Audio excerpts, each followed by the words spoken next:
it's a huge mental thing because I remember, getting to it might have been mile 40 or so when, I'm just not feeling super great. And I'm also thinking of how I still have over a marathon left to go. That feels really scary. And I don't like that. And I don't want to do that. And I think I might need to cry for a little bit because that sounds awful.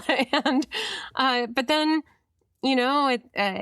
for me, a lot of it comes down to like remembering to eat and remembering to drink. And it's amazing how just like, just keep fueling, keep like just taking care of yourself. And you might be surprised how many like waves you can go through of like getting the good feeling back again.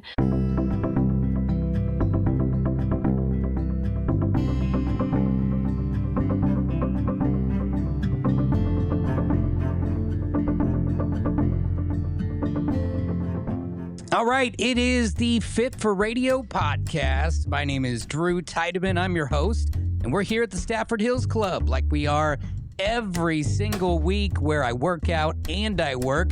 Work meets play is what they say, and if you haven't been here, it's amazing. Saltwater pool, brand new facilities, classes, and even a kids club, so my little ones can go do that while we try and get our bodies and minds right. StaffordHills.com, and of course, hit me up and I'll get you half off your initiation fee. And right now, I am so excited to have our guest on today. Her name is Liz Derstine. Liz, welcome to the show. Thanks so much for having me, Drew. I'm so glad you're here. You are an incredible person. You're what I would say straight away is an overachiever. You do some really incredible stuff. The thing that brings you here today is your ability to crush at long distance trail running, and just both supported and self-supported. Some of these things that you have done are truly incredible. And so I'm just going to touch off on some of it, like your ability to do the Appalachian Trail, self-supported women's record on the Long Trail. How do you pronounce the Pinhoti Trail? Pinhoti. Yeah, you got it. Pinhoti. And then let me try this last one. Kungsleden. I think it's pretty good. Not too bad. I'm not Swedish, so I don't know, but I've been saying Kungsleden, but that could be wrong. I just wanted to get the Leden right. I think I got the Swedish ending. They're pretty good. But this, for people who don't understand what all of that means, now, just recently, you backpacked the entire Pacific Crest Trail. And that is from Mexico to Canada. And yes. You did that in just under 70 days, 69 and change. Now, if you're playing at home and you need to get a calculator out for that, I did. And so I'll make this a little easy on you. Liz, that's 37.8 miles a day. Every day? Is that right? Every day. Yeah, that's right. Oh my gosh. I think it's, I'm being specific because I'm like, I hiked all those miles, but I think it did come out to a little over 38 miles. Oh, okay.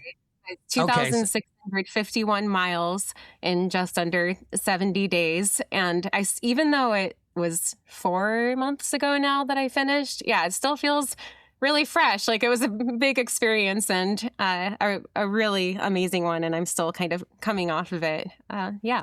That is amazing. Now, I have only hiked a very small chunk of that trail near like the Sisters Mountains up near Bend, Oregon.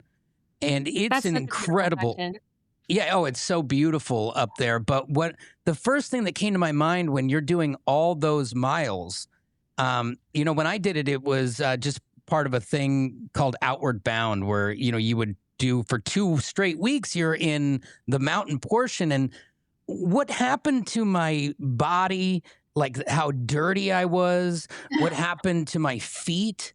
The moleskin, and then eventually it's duct tape because we're out of moleskin. And it's just like, I looked like my feet were from a third world country. And how I'm just bewildered on how you can possibly, like, even if it's just feet, like, how is that possible for you not to like Yeah, it blister out? was. You're bringing back memories. Yeah, my feet, I mean, were probably the thing that took the longest to recover. Just it's a lot of impact, not just from the miles, but from carrying, your pack, the food, the Mm-hmm. water. And yeah, I remember going through, there are a lot of, unfortunately, a lot of wildfires on the West Coast, and it leaves these long stretches of burned sections where, Yep. You're going through a forest, but, there are no leaves. It's a lot of like some tree, a fair amount of trees are still standing, but there's no shade. And then the ground is also very ashy and dusty. And I was probably the most filthy I have ever been. And I would write these little blogs every day. And, one of my complaints was like, I'm just so dirty. I have dirt in every like crevasse of my body.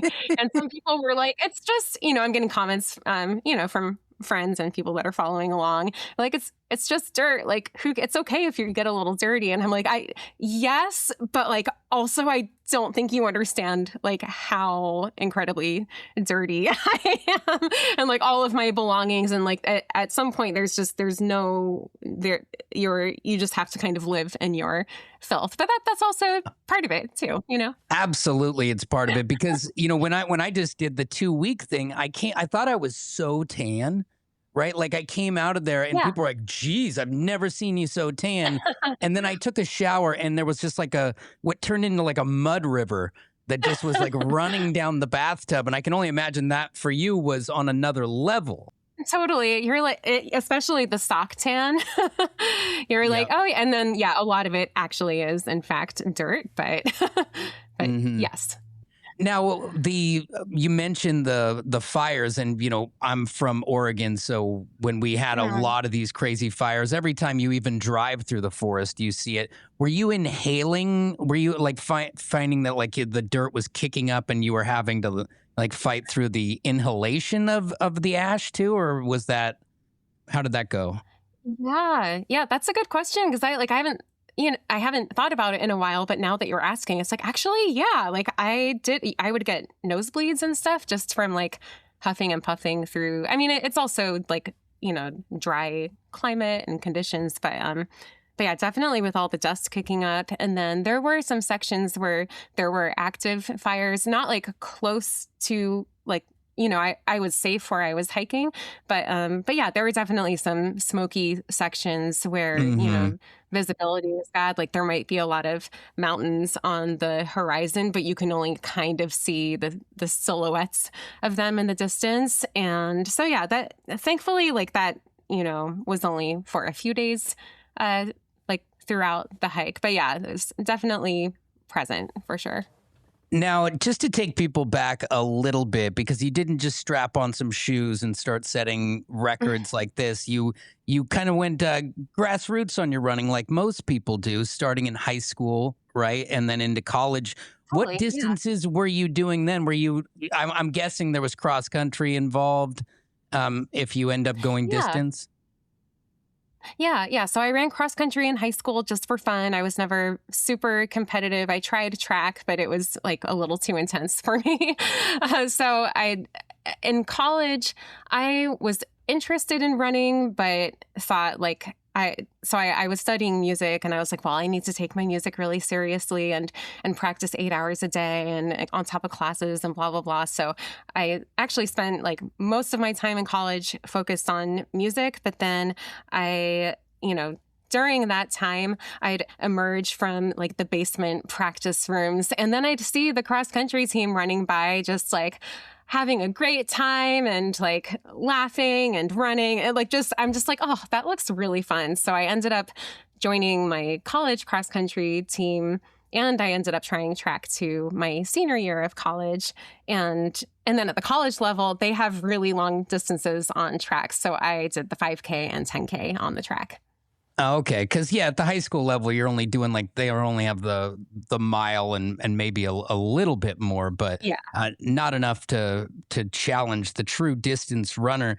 Now, a lot Yeah. of people would say that it's daunting to join a college team when you haven't been doing that. Were you already running on your own, or how do you just join cross country? I would be throwing up in a garbage can. Well, yeah, I did run on my own, but I also went to a very small liberal arts D3 school. So like I ran a little bit on my own, maybe up to 8 miles, but like not very consistently. So that, I mean, they would see me out there sometimes. And like when I did finally approach Coach Patton, head coach of cross country and track, and said like, could I join the team? He was like, I was wondering when you'd come around. Like they had told me Okay. and they kind of knew what I was up to, but yeah. That makes sense. Now, at some point, well, and actually, I want to stick to college for a second because I think it would be a disservice not to point out that all that time you spent in the classroom and pressing on, you have a double master's in music. Is that right? Yes. Yeah. So I took a pretty long gap between my undergraduate and then my graduate studies. I actually just went back to school 3 years ago in Boston at a school called Longy School of Music. And I spent 3 years there earning 2 master's degrees, both Master of Music, one in composition and one in collaborative piano. Wow. And so I did my deep dive even to another level, and I went and I listened to some of your music, and I think it's really cool that some of the music that you've composed, that you've used your time on the trails as inspiration for the music. Yeah. Yeah, you're right on. And thanks for looking up my music. It's great. But yeah, yeah, thank you.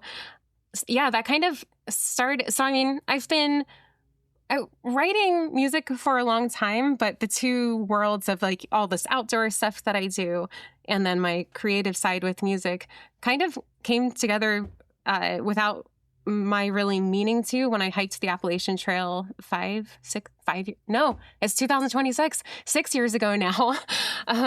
But when I hiked the trail, I did have a support crew, a one-person support crew, but the actual hiking that I was doing, most of it was alone. And I was hiking very long hours every day, like 18, 20. I think my longest day was like 22 hours of hiking. And so I was in this pretty sleep deprived state and also just experiencing a lot of physical suffering from the task at hand. I mean, it was all like I chose to do it, but there was a lot of suffering. So just the combination of that, like being very deep in my head and also really struggling, music was kind of the thing that it was almost like maybe a self-soothing kind of thing. Like I would have these melodies come into my head. They would by nature be very repetitious because I was doing a very repetitious thing. And then I would even have these mantras come to mind. And one of them was, give it what little you can. And I wrote like a little song based on that mantra, but it was how I was feeling at the time was that like I felt so weak. Like I was giving every ounce of strength and energy I could to this task to a point where like I couldn't run because I had horrible shin splints and blisters, so I could walk. But my walk wasn't really my regular everyday walk. Like I wasn't moving as well as I would have liked to just because I was punishing my body. But so I was like, okay, I feel like I can't give a big heroic effort right now, but I can take another step. I can give I can give a little effort, like a little step at a time. And that's kind of what kept me going, like this mantra and then also this music that was just kind of continuously running through my head. It's super inspirational. You know, it's like most people, they hear about what you've done and they have a failure to launch. You know, it's like, oh, I can't do that. And you're Mhm. out there, you possess the skills to do it both physically and mentally, but it still is such a daunting task that at a point you're basically shuffling down the trail, you know, and your shin splints are so Yeah. bad. And you know, and I talked to you a while back about, you know, I just recently tried to beat a physical challenge where I tried to break the world record for push-ups in an hour. And I know that feeling when you're so used to being able to crush, but now the body is just it at a point, mental push only goes so far. Like the body will just stop going, you know, like almost like the throttle is pegged and I Yeah. can't go anywhere. Um, and that's how I kind of feel like you are in that moment. Now, how do you get back from that? You know, Yeah. like, so the shin splints and all that, when you rest, does that calm down, or you can't rest too long or you're going to fall off pace? How do you deal with that injury versus what's in, like, basically how do you tell the difference between I'm injured and I'm just hurting? Yeah. That's a good, I guess. I mean, with some of those injuries, it's like, well, it's not necessarily the same spot all the time. Like, I don't think I think I'd be concerned if it were like a bone thing, for example. But I think it's just like, I was just really overworked. And I mean, Hmm. yeah, I don't know. I am, and I guess I don't know totally how to explain it, but I do feel very in tune with my body to the extent that I'm like, this really sucks and this really hurts, but like, but I'm still able to move. Like I guess I just focused on what I could do, and I noticed that whenever I tried to run, that would make my shins way worse. And Hmm. when I walked, I was like, oh, this isn't so bad. It's, I feel pretty bad in the morning, and then toward the end of the night, that's when it would flare up the worst. So that usually determined when my day would end, when I was just like, I can't take this anymore and I need to stop. That makes sense. But on maybe like a more psychological and philosophical side, I mean, what kept me going was definitely the people that would come out to help. Like, people heard about what I was doing, and I didn't know them, they didn't know me, but they saw the little daily email updates that my crew support was sending out. And so even just like getting to talk with people that would, come and join me and just walk with me for a few hours, and also just seeing encouraging messages and stuff online, it kind of like got me out of my head, and it made me stop thinking about like all the internal stuff, like how much Hmm. I was hurting. And it was like, oh, there are people out there that are like, they're enjoying following, like it's giving them something or someone to root for. And that just really lifted me up a lot.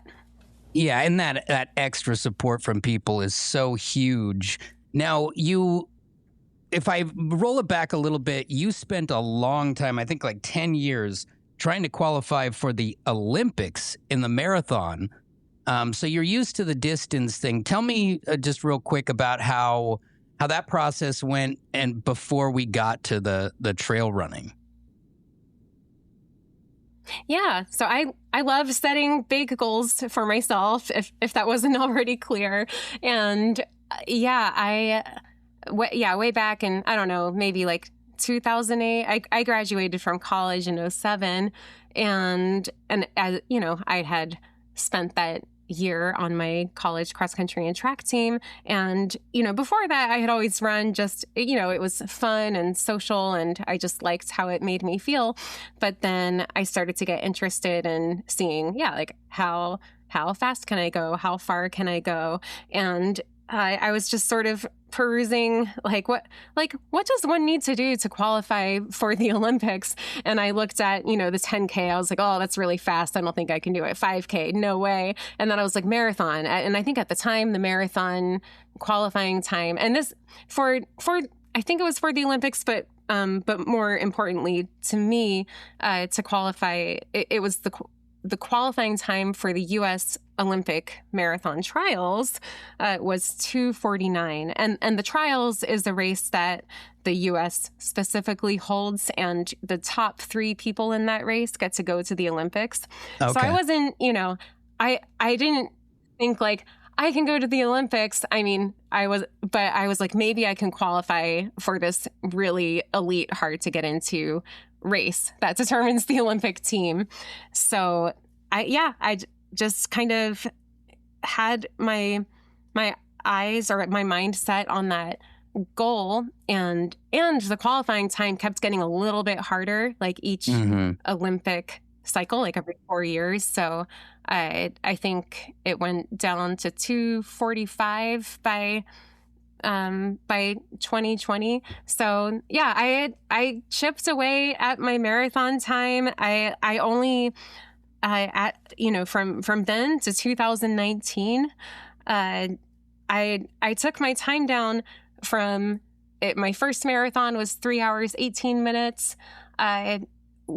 My last marathon, in the year 2019 was 2:57.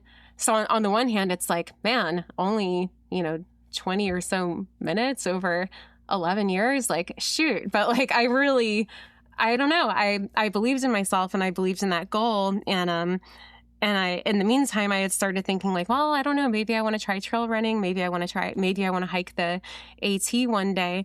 So in 2019, I was like, I better start actually trail running if like I want to go for this new kind of challenge on the AT. So I started mixing in long distances for the first time. I tried my first 30-mile run, my first 40-mile run. I tried this multi-day trip it was November 2019.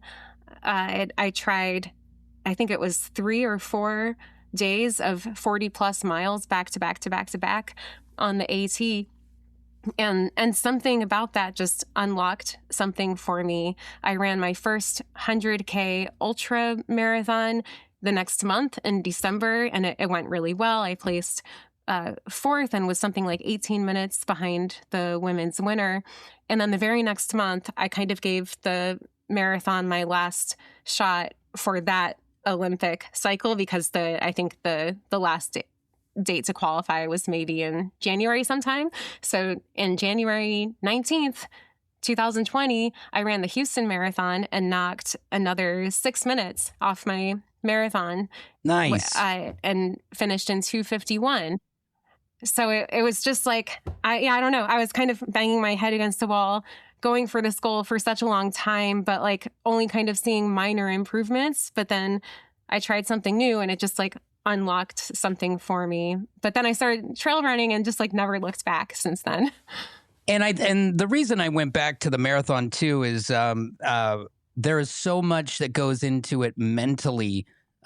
People, when they complete a marathon, it is such a big deal to them that they put the sticker on their car, the half marathon sticker on their car, because it's daunting, and it's something that you should hold your head up and roll your shoulders back on.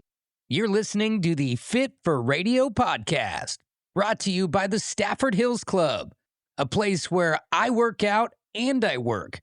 And if you're looking for an experience above all else, they were voted the best health and wellness club in the Portland area. And it's for good reason. This place is nice. I can come here, unwind. They have an amazing kids club. My wife loves the classes. They've got spin class. They've got the Pilates, all the things. I see people dancing around in those studios all the time. I stick to the weight room and some of the exercise equipment. And of course, I love the sauna and the steam room. It really makes you feel good, gets you ready to take on the day. Or if you want to wrap it up that way, it all works out right here at the Stafford Hills Club. And if you need me, I'm here for you. Just send me a message and I will dial you in with half off the initiation fee here at Stafford Hills. Check out all the amenities at staffordhills.com. Because one of the big questions that I had coming into this conversation with you is I've never really sat down with somebody who did the ultra. I have one buddy who completed one. but he was like, limping across at the last minute. And I still thought that was crazy. I mean, relatable. Yeah. And so amazing. But for you to go into the zone like that, like, and I got a bunch of friends who like to run, and you get kind of like the runner's high, or when you're in the zone, that's what's happening. Explain that to me a little bit, and then explain the difference between that mental stuff in like standard distance running and when you get to this crazy level that you're at. How does that go?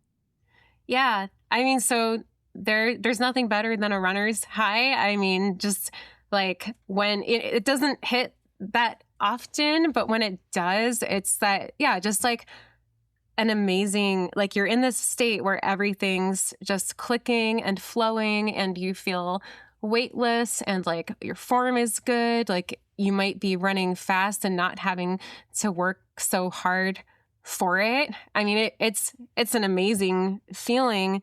And it usually comes, when you maybe like you've put months and months and months of work in of not feeling that way, but then it's kind of like, the nice little payoff that you get once in a while.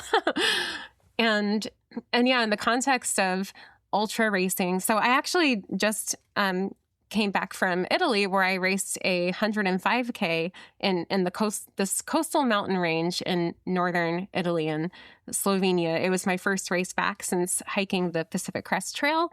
That's amazing. Oh yeah, it was an amazing place to be for sure.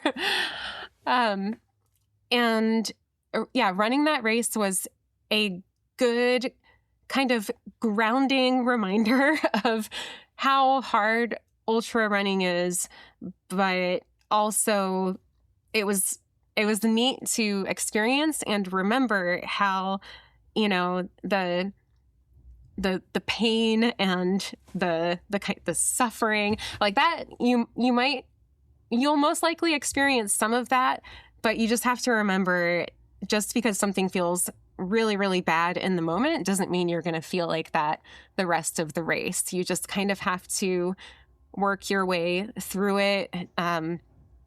It's a huge mental thing, because I remember, getting to it might have been mile 40 or so when, I'm just not feeling super great. And I'm also thinking of how I still have over a marathon left to go. That feels really scary, and I don't like that, and I don't want to do that, and I think I might need to cry for a little bit because that sounds awful. And but then, for me, a lot of it comes down to like remembering to eat and remembering to drink, and it's amazing how just like keep fueling, keep like just taking care of yourself, and you might be surprised how many like waves you can go through of like getting the good feeling back again. But it's a lot of ups and downs. So that's a good question that I was going to get to here at some point, and we just jump into it now. When you're in when you're in an ultra, which is going to be a little different than when you're trail running and you've got days and days and days, but like when you're in that one day or whatever it is, 24 hours, however long it takes to do all this stuff, do you like, what are you eating and how often are you eating? And is your body craving all that, or is it rejecting stuff? Are you force feeding? I don't know what the body's doing. Yeah, for me, I definitely have to just remember to eat on my own, because I don't think I'm not necessarily going to feel hungry during the race, or if anything, especially in those later stages when you're just so fatigued, like the last thing you want to do is eat. Like, it doesn't sound fun, but it's like you kind of have to override what your body is feeling and just be like, no, this will make you feel better. Like, you should eat. So I try to pack a mix of like practical food that is not necessarily enjoyable to eat, which one of those things is gels. I don't really like eating gels. They don't taste good. It's just like a sugar bomb. It's like sticky and syrupy. Like, it's just, I don't know. But they're gross. they're gross, but they do actually help. And out of all the things I eat, like they do make me feel the best. So like I just went to REI and stocked up on some like goo Roctane gels, and I'm just like, gross, hate this, don't want it, and I'm paying money for it. But like, and they're not a sponsor, so I'm like sorry, I don't. But like they do work, and even after the race, I was like, man, I should have packed some more goo because like it actually does work. And so that's like the not fun thing. But then the fun things I packed for myself were just like chocolate covered granola, like chocolate chip granola bars, and just like actual snacks that I'd eat in my everyday life that are, kind of tasty. And it was funny, like in this race in Italy at the aid stations, they had like the most Italian things, like bars of chocolate and like chunks of cheese and like sweet rolls and then like regular bread roll, like lots of bread, lots of cheese. Like, and it's funny, I wouldn't normally, and there was one station that had pizza, and I wouldn't normally think to eat like a dairy product while running. And like, that sounds like bad news, but actually like it was really cold out there, and just like having some cheese was actually really nice. So yeah, I tried to like make sure to grab something. One of my rules for myself at any ultra is like, never leave an aid station without like having some kind of food, either eating it there or just like taking something with me to eat. Mm-hmm. Now, here's the TMI question. You're there for 100 miles or 105 kilometers or whatever this last one was. Mm-hmm. You, what happens when someone, and maybe it's a thing where you don't even have to, but what happens when you have to use the restroom? I mean, for me, I just like pull over and pop a squat if I need to. Yeah. And that, I think that's pretty common. But then they do have sorry, I can see them, but like if you need to go number 2, like they have like a portalette stations throughout the course. Yeah. And at this one, it was actually the race course would just go through these little coastal mountain towns, and the stations would be set up in actual buildings, like local restaurants that the owners just let the race officials use their restaurant to set up their food. And then there were like actual indoor restrooms. So that's way more civilized. Race, there was yeah. So combo of outdoors and then like actual indoor plumbing. But then, a lot of races in the U.S., they'll have porta potties at the aid stations. Mm-hmm. Well, that which makes it a little bit more enjoyable. It's funny you were talking about the food, and I saw a video of a guy who was running an ultra, and I don't know if it was his first or whatever, but he was at like a little rest station or a place for him to like stop and like get it together, and he was eating this little triangle of peanut butter and jelly sandwich. And the joy, like the eyes closed, moaning joy that this guy was going through eating that little wedge. I figured that you wouldn't have an appetite, kind of like you said, but the guy was so into that little wedge of sandwich. It's just, maybe you just take the little victories at that point. Absolutely. Sometimes, like you never know what's going to do it for you, but like you might just really be craving a PB&J. Yeah, it just depends. Now, you said that they had some cheese at the European one. Now, I find that cheese is like inflammation and dairy and all those things. Like it can make it harder to do things on a regular basis. How is it that you're how do you treat your diet on a day-to-day when you're not doing something aggressive like that, when you're just living your life? How do you stay in a shape where you can do these things? Oh, I don't really have any special kind of diet. If anything, I'm not like a shining example of what to eat. I used to live in Portland, Oregon, and I think I was very like influenced, just like being in a city where it's like, everything's like, not everything, but almost anywhere you go, you'll see like vegan options, gluten-free options, like organic, local, so like I was, I don't know, pretty like conscientious of that stuff and would just try to, I don't know, eat really healthy and like homemade. But something about like when I started, it's really the AT. Like I think when I was on the AT, it was just, there was such an output of energy that like I just would eat whatever and it didn't matter. And I just didn't care. And I think something about that experience just like really shifted my mindset. Like I am not very precious or particular about what I eat. I just kind of eat everything or anything. But yeah, I don't know. Like I probably like my go-to meal is like chicken, rice, and veggies, or like a chicken Caesar salad with like a bunch of bread, or like, I don't know. But well, it's also all, I feel like diet is all relative to activity. So I always feel like people who are super active and who are constantly moving, food is fuel. And so if you are burning the fuel, then you should eat more of it and not worry so much, and I live just outside of Portland, Oregon, so I know all about the organic, everything's made with a seed instead of, these standard proteins. But I do think there's something to be said about fueling the body and not being so overly worried about it. And I used to be so intense about all the diet stuff and fasting. It had to be until noon and all these things. And it's like,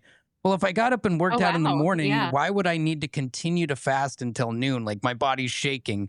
Put something into it. And so I think that it's all relative. Yeah, now, for sure. And just very, very personal too. So it's just like, do what feels right for you. But yeah. Yeah, exactly. And even though I think probably the stats, something like 60% of America's lactose intolerant on some level, but we love cheese. So, it's something we love cheese. And I always love cheese.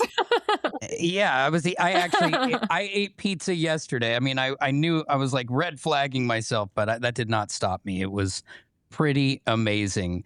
Now you have all this experience in music. I was going through and like your music is like on another level. It's not just like this random crap you find, popping around on the radio. Like you are a legit musician and composer. And I even went down the rabbit hole enough to see that you also know how to sing.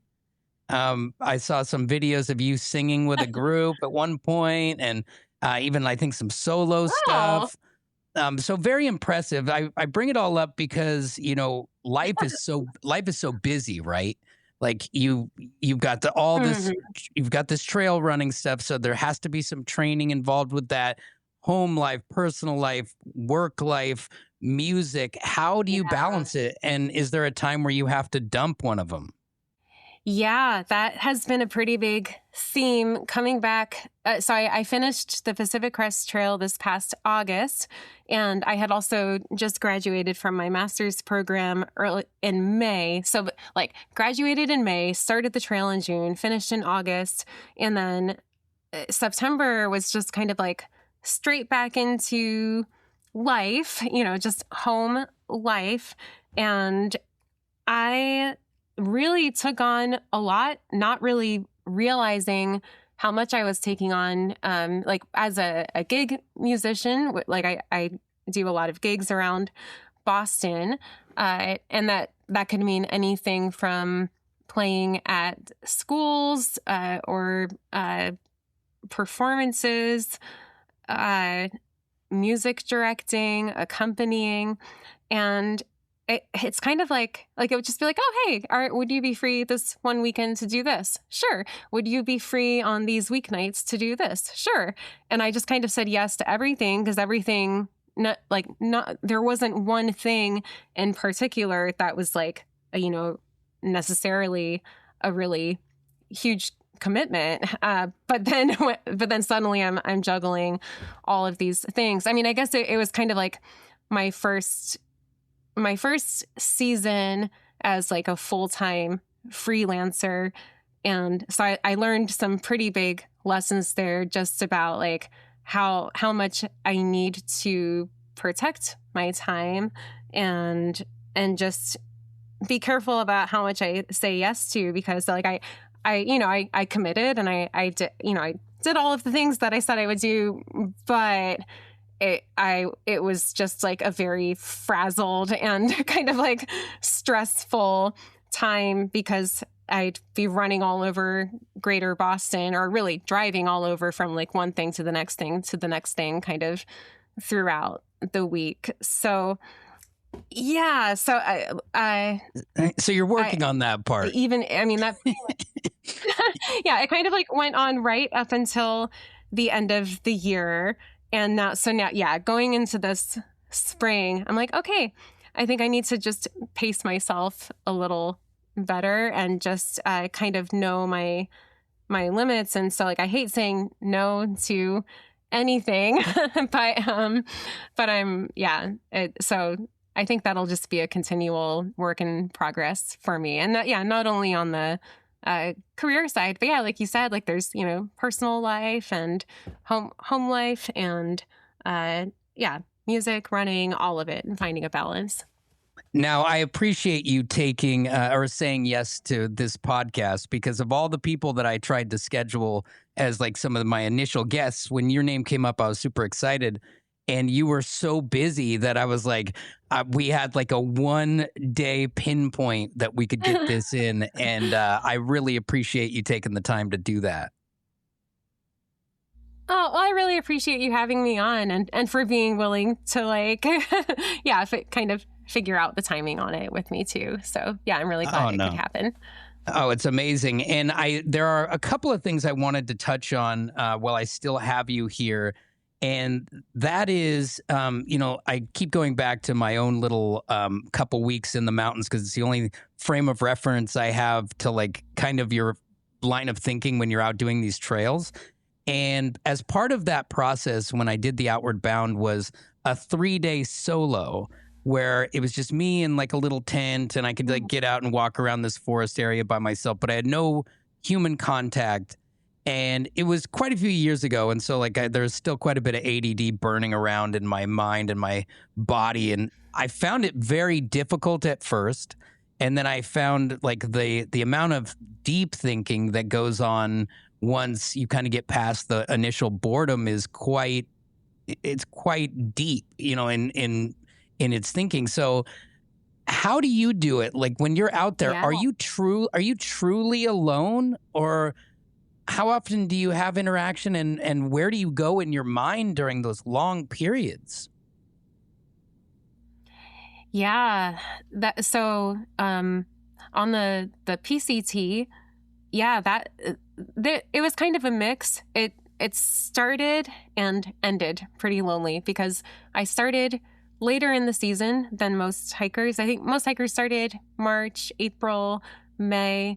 But because of school, and also because I was trying to set a record, I started in June, and this is in Southern California in the desert. And part of that is because I knew like I'd be attempting to cover,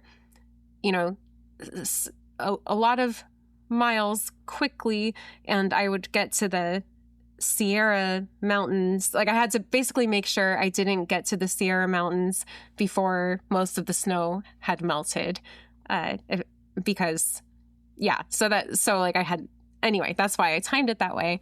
But yeah, it meant that there were some pretty lonely days out there. And yeah, I think probably the longest I went without seeing anyone was maybe around 2.5 days. And then it was kind of similar up in Washington, because I had kind of passed the bubble of hikers, and I even saw like a lot of the southbound hikers kind of towards southern Washington, but the farther north I got, the more lonely it was. But yeah, it's really interesting, like when you spend, and maybe this was true for you too, during your time in Oregon, but like when when you're left alone with your thoughts for for that long, like it brought up some like pretty buried stuff, like old memories or just things I hadn't thought of in a while, maybe things that are even still bothering me like from a long time ago, but it's like they're not fun to think about, so it's like I don't voluntarily think about them. Like, but then when you're just left to your own devices, stuff comes up. So it's like I ended up like I wasn't expecting that to happen, but I'm like, man, I am like working through some old stuff right now that like I did not know was still affecting me. But it was actually like pretty helpful to work through it a little bit. That's awesome. You get to a checkpoint and you're calling up people you got old beef with and tell them that you've thought through it. Now you got a few things you want to say. Yeah. Or maybe like having pretend conversations. Yeah. But it's like also, it's like even, I mean, like if you can, it's like you don't necessarily need to have those conversations in person, but it's like if you can get to a point where you can just like forgive people in your past, move on, like that's a pretty big thing. Mm-hmm. And I think that while you're out there and you're in that little world, there's like a level of vulnerability there that just kind of, and it takes everything else away. You're kind of in like the simplicity of one foot in front of the other. I mean, you know where you need to get to, point A to point B. You know that certain things need to happen, but it's really you've stripped it down to the basics of just step, or run. And I find the same thing, because I do the push-ups thing, 1,000 of them in the morning before people get up. Yeah. And during that time, it's very simple. That's just crazy. That's awesome. It is crazy, but it's also like I think about your accomplishments and mine are like very momentary. It's like pound it out and then like rest. And then, you do it for an hour and a half or 2 hours max and then it's done. Yours is just like a continual thing. But when I'm in the monotony of, 5, 6, 7, 8, 9, I'm just counting. It's funny, I'm counting, but like subconsciously, I'm having a full-blown conversation with myself about all these different thoughts that I'm having in the dark, in the quiet, when it's just me. But it's almost like a metronome of 11, 12, 13, 14. And I kind of feel like hiking along is also, it's just that tap, tap, tap, tap, like can just put you into like almost like a meditation. Absolutely. You said that so well. Like I couldn't say it any better. It's so true. It just kind of brings you to a different place that like everyday life doesn't necessarily allow us to do that because it's not simple for the most part. So for those of us who don't know exactly what it means, you hear about these long trail runs and how you're covering the amount of ground that you're covering in over the course of like 70 days. But there's also these terms like supported and self-supported. What is the difference? And like what does a trail run look like in each of those scenarios? Yeah. So when I'm trying to complete a trail as fast as I can or set a record, it means I'm going for a fastest known time or FKT. And there are different categories for FKTs. There's supported. And so that means like, you are doing you are self-powered in terms of like, you have to walk or run all of the miles. You can't get in a vehicle. You can't do anything like that, but you can have as much support, outside support as you want. You can have people meet you at road crossings along the way. You can have people running with you. You can have people carrying your stuff. You can pretty much have people help you in any way, like other than carrying you or like doing that work for you. And I mentioned you can't get in a car. I just meant you can't like be in a car driving you along the course, but you can actually get in a car. You can get off trail. Someone can give you a ride into town. You can go to a hotel and a restaurant, and then they can drive you back to the trail where you left off, and then you can keep going. That's still fine and part of a supported record. But with self-supported, you can't have any planned outside help. You can't have any friends, coming and bringing you food. You can't have anybody walking or running with you. At least that's planned. Like, when I was out hiking the Pacific Crest Trail, if I meet a hiker and we start chatting and walking together, like, that's okay. But I just can't have anyone like coming out specifically to help me. And then I also, like, you have to mail yourself all your supplies, or you can purchase your supplies along the way. You just can't, have anyone specifically bringing anything for you. And then, let's see, with self-supported, like you can still, you could still get a hotel if you want. You just can't have anything like prearranged, but yeah, basically like self-supported is all self-powered. You're carrying all of your stuff. And then there's one more category that's called unsupported. It wouldn't be possible for a super duper long trail like Pacific Crest Trail, but for, say, a shorter effort like 50 miles, 100 miles, 200 miles. Unsupported means you carry everything with you from the very beginning to the very end, like all of your food, anything you're going to possibly use. You can't use anything like man-made throughout the hike.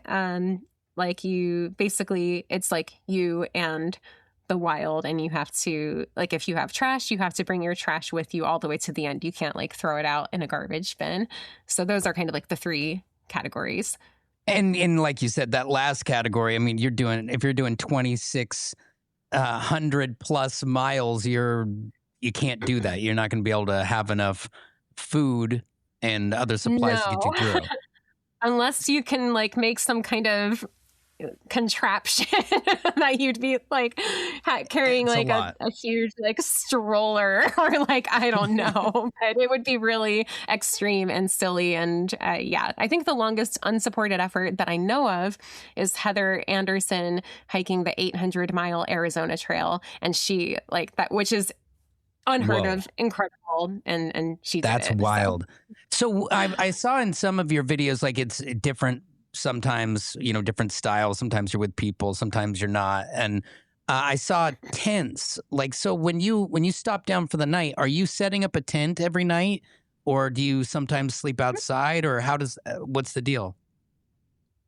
Yeah, I slept in a tent most nights, and maybe like once a week or so, if the trail goes near a town, I might treat myself to a hotel room. Then I can get a shower and do laundry and stuff like that. But otherwise I'm in a tent. I slept in some odd places. Like once, I think it was my first or second night, I slept under a bridge. This was on the Pacific Crest Trail.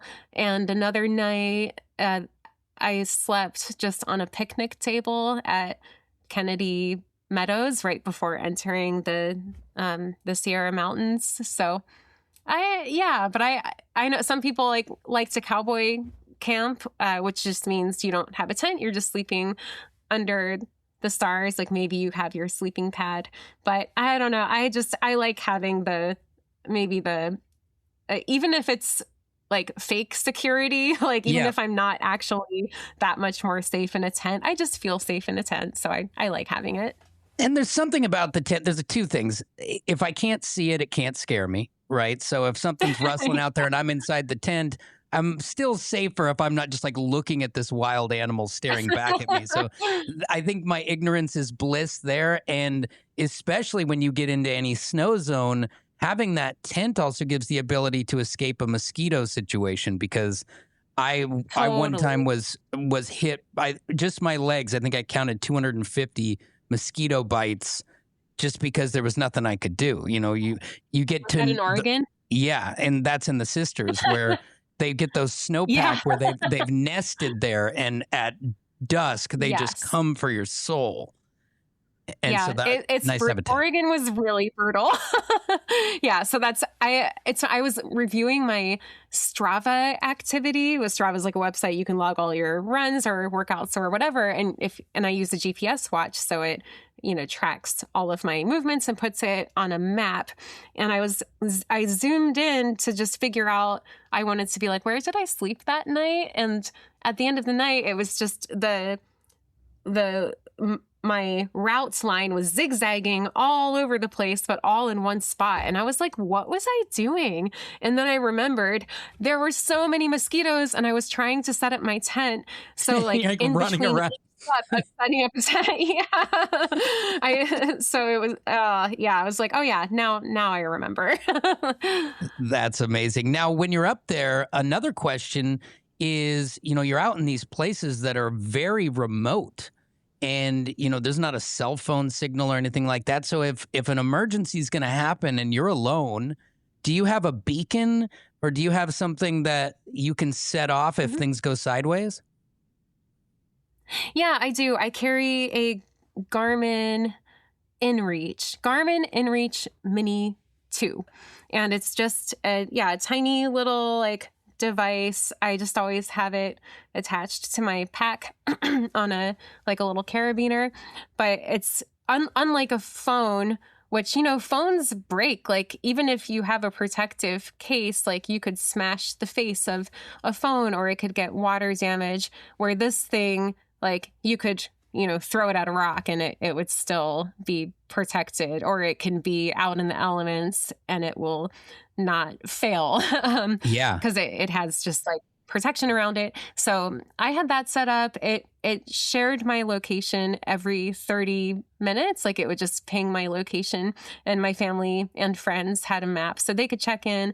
I kept it private and not public because I was like, I don't want people to just be able to come out and like find me if they want to, but at least my family knew where I was. And then, if there were an emergency, it has a little SOS button that I can, use, and that would contact, whatever local emergency service. And it also has the ability to text.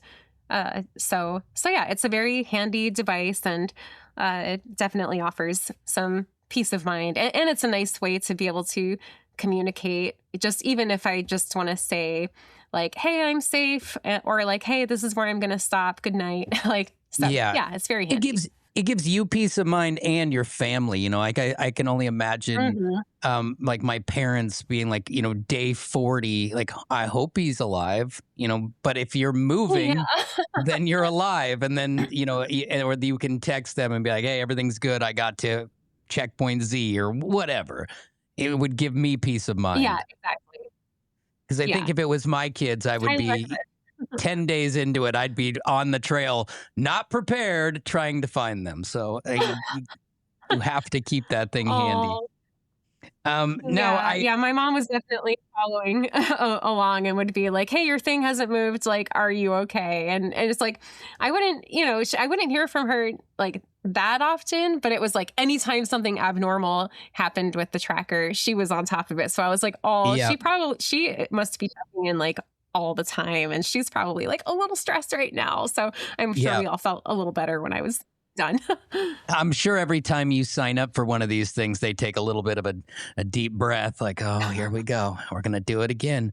But they got to be getting used to it, because you are getting to a point here with all of these trails and with your times. It's just so impressive, Liz, that you can balance all that stuff and everything else that's going on in your life. Like I said, when I first started doing the research, I was like, okay, this lady does so much. And then when this last week, I'm like, okay, I really got to hunker down and like learn more about her. And I'm like, it really made me feel lazy. Oh, no. And I feel like I do a lot, but I felt lazy. Well, I know that's not true, but I appreciate, I'll take it as a compliment. So thank you. Of course. And what I want to close with is, people are going to listen to this and they're going to think that you are, and actually in some of the stuff you sent me earlier, that when you do these things, it unlocked superhero mode in you, and that, it's a part of you didn't necessarily know existed. And here it is, crushing it.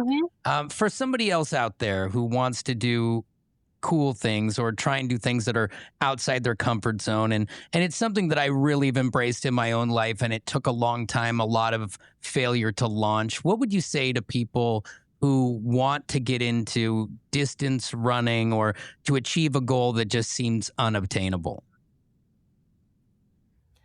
Yeah, that's a great question. I guess, I had this entryway to trail running around 2019. Really, it started from just reading about it, like reading books and like learning. I guess that's just what got me interested in the first place. But from there, I was like, okay, this sounds really cool. I want to do it. How do I do it? I signed up for a workshop for people that were interested in hiking the AT. This was with Warren Doyle at the Appalachian Folk School. But I was like, I just want to learn more. So that's one thing, signed up for a workshop. I feel like, going from, I'll go to camping as an example. Like I back then didn't know anything about camping. Like I don't know how to set up a tent. I don't know like where trails are. Like I don't know what to do. I guess I found like I got friends to go with me and like try to figure it out together. Like I didn't go from nothing to just backpacking on my own. I, grabbed a friend and we're like, well, let's go on this. Let's try this adventure together. Let's figure out how to set up a tent together. Let's commiserate together. And so I guess like I just like it was definitely out of my comfort zone, but like finding a buddy to like go at it together with was really helpful. And for running, I would say kind of like the same, like look up if there are group runs in your area, and that it's a great way to meet people. It's a great way to find training partners. And one of my biggest, I'm thinking now back to high school, one of my biggest fears was like being last or being the slowest or whatever. But like, I guarantee you there are other people that are feeling the exact same way or maybe worried about the same things. Like you're not alone. And those kind of like group events are a really great way to just get into the sport. Mm-hmm. And I feel like everybody has potential for growth. We talked about how your marathon time, it came down like, I think it was almost like 26, 27 minutes, somewhere in that amount of time through all of that hard work that you put in and how you can just kind of chip away at stuff. We had a guy on just a couple weeks ago who he couldn't even pass the physical to get into the military. And now he has 8 world records. All because you just refuse to take no for an answer. And I think you're a perfect example of that. You could run, you could play the piano, you could do all these things, but you took it to a level to being able to, to be a champion at it and to be a record holder. And I just think it's really impressive. I think people can learn a lot from you. And your story. And I hope to stay in contact with you and hear more about where you head next, because, you just went back for another master's in music. So we'll probably see you on some grand stage touring with your giant orchestra at some point, because you really are impressive. Yeah, well, it seems to be coming along. I think that people could check out your website, lizderstine.com, and you can check out a little bit more about her story. It breaks down some of these races, some of the accomplishments. Also, it allows you to dive into her music and enjoy it like I did. And you even can see how the races and the trails that we're talking about were used in some of that music. And like, I'm even listening to the one where you can hear the birds from the trail, and pretty cool stuff. So, and I grew up in music as well. If you ever come back to Portland, we'll hit a karaoke bar, and we'll teach everybody a lesson. Absolutely. All right, Liz. Well, thank you for coming on. Check out. Awesome. We'll definitely do it. Check out LizDerstine.com if you want to catch up more with her. And of course, we are here at the Stafford Hills Club in Tualatin, Oregon, and you should check them out as well. StaffordHills.com for all the amenities. And I am going to finish this interview up and go work out myself. So, Liz, have a great rest of your day and keep running. All right. Oh, thanks so much, Drew. You as well. Thanks for having me.